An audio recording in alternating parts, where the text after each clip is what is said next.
میں نے مکہ کی سرزمین کو خیرآباد کیوں کہا، مکہ کیوں چھوڑا، اس بیابان میں، جنگل میں، سنسان دیار میں زندگی گزارنے کا پلان کیوں بنایا معلوم ہے؟ کہا ماں تو ہی بتا دے تو اچھا ہوگا۔ کہا بیٹا میں نے سنا ہے کوئی محمد نامی انسان آیا ہوا ہے جو نبی ہونے کا دعویٰ کرتا ہے، 360 خداؤں کو برا بھلا کہتا ہے، ایک اللہ کی عبادت کی جانب دعوت دیتا ہے، اس کے بارے میں مشہور ہے، جو اس کا چہرہ دیکھ لے گا، جو اس کی بات سن لے گا، وہ اس کا ہو کے رہ جائے گا، اس لیے میں نے مکہ چھوڑ دیا ہے، اس جنگل میں رہنے آئے ہوں۔ دیکھنا بیٹا نہ کبھی اس کی بات سننا اور نہ کبھی اس کا چہرہ دیکھنا۔ اتنا کہا پھر سرکار الٹے پاؤں روانہ، پھر دوڑی دور گئے۔ جانے کے بعد پھر بڑھیا نے آواز دیا بیٹا ادھر آؤ۔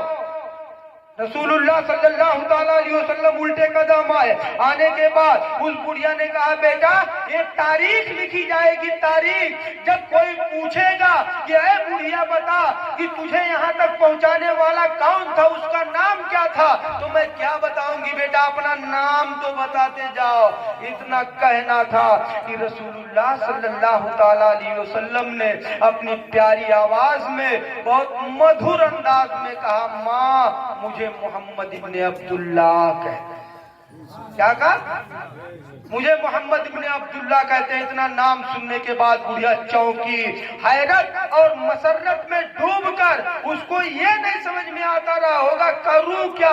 تاریخ بتاتی ہے اس بڑھیا نے کہا کیا محمد ابن عبداللہ؟ کہا ہاں ماں۔ کہا وہی جو نبوت کے مدعی ہو؟ کہا ہاں۔ کہا جو لوگوں کو اللہ کی جانب عبادت کی دعوت دیتے ہو؟ کہا ہاں۔ کہا دیکھ میں تو اب تک نہیں مانتی تھی، لوگوں سے سنتی تھی ایسا ویسا، لیکن آج میں گواہی دیتی ہوں کہ اللہ کے سوا کوئی معبود نہیں اور محمد صلی اللہ تعالیٰ علیہ وسلم اللہ کے رسول ہے۔ اے بیٹا میرا چیلنج ہے پوری روئے زمین پر تجھ سے بہتر انسان آج اس دنیا پر کوئی ہے ہی نہیں۔ وہ بھی کلمہ پڑھی مسلمان ہوئی۔ تاریخ بتاتی ہے آبادی میں اس کی بہت ساری رشتہ داریاں تھی، اعزاء اقربا تھے، تمام لوگ تھے، اکثریت اس میں سے رسول اللہ صلی اللہ تعالیٰ علیہ وسلم پر ایمان۔ اب بتائیے اخلاق ہی تو تھا یہ کہ پیسہ دے دیے تھے بڑھیا کو، سرکار عیادت کرنے کے لیے گئے تھے، ایک پیسہ دوا کے لیے بھی نہیں دیے، کچھ نہیں کیے، اتنے لوگ ایمان لے آئے۔ بڑھیا گٹھری اٹھا کے جنگل میں پہنچا دیا، نام بتانے کے بعد، کردار ادا کرنے کے بعد بڑھیا نے بھانپ لیا کہ جیسا انسان کوئی ہو ہی نہیں سکتا۔ بڑھیا ایمان لائی، خاندان والے ایمان لائے، عزیز و اقارب ایمان لائے۔ وہی طائف کی سرزمین پر جب پتھر مار مار کے طائف والوں نے لہو لہان کر دیا تھا، آپ کی جوتی مبارک میں خون جم گئے تھے، پورے جسم سے کٹ کٹ کے جبریل امین آئے تھے، عرض کیا تھا پروردگار عالم کا حکم ہے اے محبوب آپ کہو تو طائف کو پلٹ دوں، اوپر کا حصہ نیچے کر دوں، نیچے کا حصہ اوپر کر دوں۔ رسول اللہ صلی اللہ تعالیٰ علیہ وسلم مسکرا پڑے تھے۔ وہ رونے کا مقام تھا، جس کے بدن پر زخم لگے ہو، جس کا بدن چھلنی ہو گیا ہو، وہ ایسے عالم میں مسکرائے اور اپنے دشمنوں کی حمایت میں مسکرائے۔ یہ ہماری فطرت ہو سکتی ہے، رسول اللہ کی فطرت نہیں ہو سکتی ہے۔ رسول اللہ صلی اللہ تعالیٰ علیہ وسلم نے کہا اے جبریل امین ہماری نگاہیں دیکھ رہی ہیں، یہی وہ طائف کی سرزمین ہوگی کہ جہاں سے اسلام کے علم بردار پیدا ہوں گے اور یہیں سے اٹھے گا جھنڈا اور وہ اسلام کا جھنڈا پوری دنیا میں لہراتا ہوا نظر آئے گا۔ یہ اخلاق تھا رسول اللہ صلی اللہ تعالیٰ علیہ وسلم کا۔ اخلاق کی بنیاد پر حضور رحمت للعالمین صلی اللہ تعالیٰ علیہ وسلم نے عرب ممالک کے دل جیتے تھے۔ ایسے نہیں عمر جیسے سخت انسان رسول اللہ صلی اللہ تعالیٰ علیہ وسلم پر ایمان لے آئے تھے، بلکہ رسول اللہ صلی اللہ تعالیٰ علیہ وسلم کو تو نہیں آزمایا تھا، رسول اللہ کے دیوانے کو آزما کر حضرت عمر نے رسول اللہ صلی اللہ تعالیٰ علیہ وسلم کی حقیقت پہچان لی تھی۔ بہن بہنوئی کو تو مارا تھا، انہوں نے کہا یہ وہ نشہ نہیں جسے ترسی اتار دے، تبھی حضرت عمر سمجھ گئے۔ جب جام میں اتنا